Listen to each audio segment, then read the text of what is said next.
Subscribe कर TikTok music channel के आ घंटी के निशान के जरूर दबाओ हमरा सबक वीडियो सबसे पहले देखबा फसरी लगा कर मर जेबो सुहानी सबसे लड़का खूबे झगड़ का अपन जान बना लेबो अपन जान बना लेबो सबसे लड़का खूबे झगड़ का अपन जान बना लेबो कहियो जे तू छोड़ के जबही फसरी लगा कर मर जेबो जान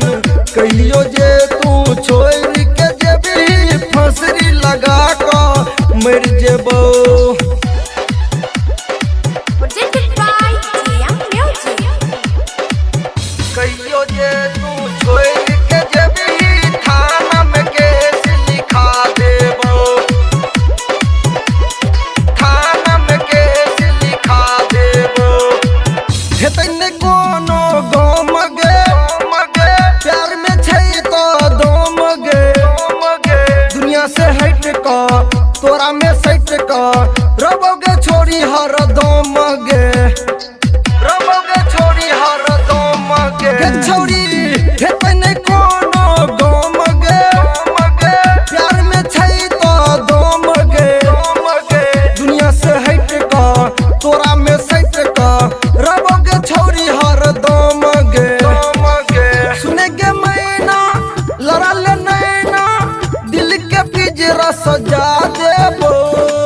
कहियो जे तू छोड़ के जबही थाना में केस लिखा देबो गे जान कहियो जे तू छोड़ के जबही फसरी लगा कर मर जेबो फसरी लगा कर मर जेबो फसरी लगा कर मर जेबो एले त कलयुग जमाना गे करने अब तू बहाना गे कनी तू हंस ले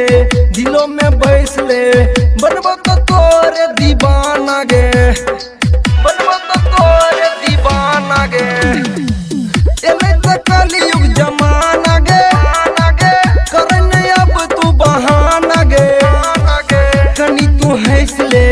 दिलों में बैस ले बनबो तो तोरे दीवाना गे अंकित राइटर संतोष यादव दिलीप से भेंट करा देबो कहियो जे तू छोड़ के जबही डीजे पर गायरी सुना देबो गे जान कहियो जे तू छोड़ के जबही फसरी लगा कर मर जेबो सबसे लड़का खूबे झगड़ का अपन जान बना लेबो कहियो जे तू छोड़ के जबही फसरी लगा कर मर जेबो गे जान कहियो जे तू छोड़ के जबही फसरी लगा कर मर जेबो फसरी लगा कर मर जेबो।